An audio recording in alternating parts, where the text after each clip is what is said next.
Kumusta mga kaboxing? This is Boy Kalawang TV. So isang mabilisang balita lang po tayo mga idol. So matapos nga po nating makumpirma kahapon na opisyal na nga pong magaganap ang laban nila ni Unified World Super Middleweight Champion Saul Canelo Alvarez at current WBA World Super Welterweight Champion Terence Bud Crawford sa darating na buwan ng September 13 na magaganap sa Las Vegas, Nevada. Ay kani-kanina lang ay nagpost nga po itong si Terence Crawford ng kanyang larawan sa kanyang social media account at kasalukuyan niya pong timbang ngayon.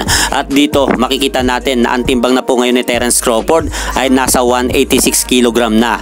So kaya palang tumimbang mga idol ni Terence Crawford ng mas mataas pa sa hinihinging timbang ng laban nila ni Canelo Alvarez dahil ang official weight limit lang ng laban nila ay nasa 168 pounds po lamang. Kaya pala malakas ang loob nitong si Terence Crawford akyatin si Canelo Alvarez sa mismong division po nito sa super middleweight division dahil kayang-kaya pala ni Terence Crawford kunin ang timbang sa 168 pounds sa araw ng laban nila.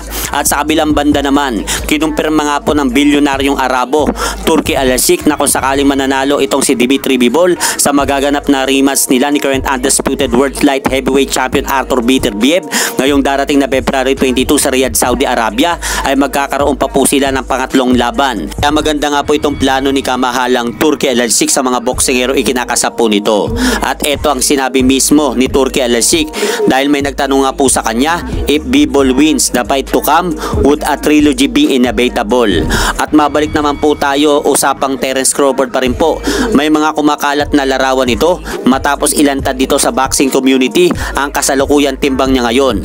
At dito sa pagkakataong pong ito, ginawa nga pong mataba si Terence Crawford matapos ilantad nito ang kanyang timbang ngayon. So parang sinasabi nga po ng gumawa ng memes na Terence Crawford na gagawin po lahat ng kasalukuyang WBA World Super Welterweight Champion Terence Bud Crawford na kahit madagdagan pa at lumobo pa ito basta makuha lang ang laban nito kay Canelo Alvarez.